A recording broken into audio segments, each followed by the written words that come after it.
ओम श्री गणेशाय नमः। ओम सरस्वती नमः।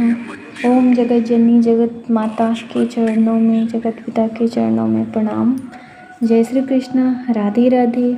आज हम भगवद गीता का प्रथम अध्याय शुरू कर रहे हैं, जो है कुरुक्षेत्र के युद्ध स्थल में सैन्य निरीक्षण। तो धृतराष्ट्र ने कहा, हे संजय, धर्मभूमि कुरुक्षेत्र में युद्ध की इच्छा से एकत्र हुए मेरे तथा पांडु के पुत्रों ने क्या किया। संजय ने कहा, हे राजन, पांडु के पुत्रों द्वारा सेना की व्यूह रचना देखकर राजा दुर्योधन अपने गुरु के पास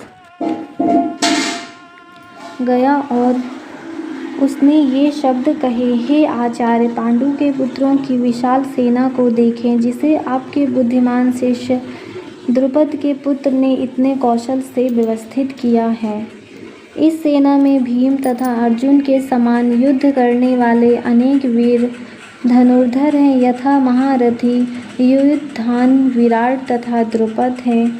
इनके साथ ही धृतकेतु, चैकेतन्य, काशीराज, पुरोजित, कुंती भोज तथा सैन्य जैसे महान शक्तिशाली योद्धा भी हैं। पराक्रमी, अत्यंत शक्तिशाली उत्तम भोज, सुभद्रा का पुत्र, द्रौपदी के पुत्र तथा अभिमन्यु, ये सभी महारथी हैं। किंतु हे ब्राह्मण श्रेष्ठ, आपकी सूचना के लिए मैं अपनी सेना के उन नायकों के विषय में बताना चाहूँगा, जो मेरी सेना को संचालित करने में विशेष रूप से निपुण हैं। मेरी सेना में स्वयं आप, भीष्म, कर्ण, कृपाचार्य, अश्वत्थामा, विकर्ण तथा सोमदत्त का पुत्र भूमिश्रवः आदि हैं, जो युद्ध में सदैव विजयी रहे। ऐसे अनेक वीर भी हैं जो मेरे लिए अपना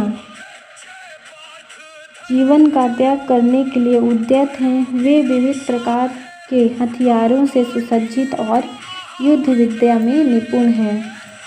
हमारी शक्ति अपरिमेय है और हम सब पितामह द्वारा भली भांति संरक्षित हैं, जबकि पांडवों की शक्ति भीम द्वारा भली भांति संरक्षित होकर भी सीमित है। अतएव सैन्य व्यूह में अपने अपने मोर्चों पर खड़े रहकर आप सभी भीष्म पितामह को पूरी सहायता दें। तब कुरुवंश के वायोवृद्ध परम प्रतापी एवं वृद्ध पितामह ने सिंह गर्जना की सी ध्वनि करने वाले अपने शंख को उच्च स्वर से बजाया, जिससे दुर्योधन को हर्ष हुआ। तत्पश्चात शंख, नगाड़े, निगुण, तुरई तथा सींग सहसा एक साथ बज उठे। वह शववेदा स्वयं अत्यंत कोलाहलपूर्ण था। दूसरी ओर से श्वेत घोड़ों द्वारा खींचे जाने वाले विशाल रथ पर आसीन कृष्ण तथा अर्जुन ने अपने अपने दिव्य शंख बजाए।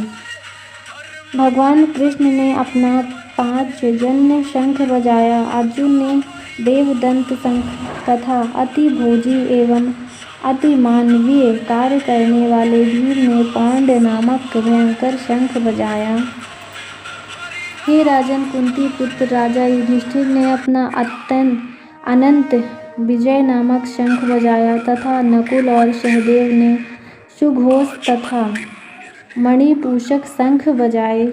महान धनुर्धर काशीराज, परम योद्धा शिखंडी, धृतद्युम्न, विराट, अजेय, सात्विक, द्रुपद, द्रौपदी के पुत्र तथा सुभद्रा के महाबाहु पुत्र आदि सबों ने अपने अपने शंख बजाए। इन विभिन्न शंखों की ध्वनि कोलाहलपूर्ण बन गई, जो आकाश तथा पृथ्वी को शब्दमान करती हुई धृतराष्ट्र के पुत्रों को हृदय को विदीर्ण करने लगी।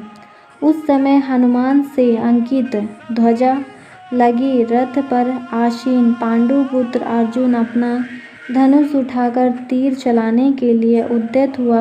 हे राजन, धृतराष्ट्र के पुत्रों को व्यूह में खड़ा देखकर अर्जुन ने श्री कृष्ण से ये वचन कहे।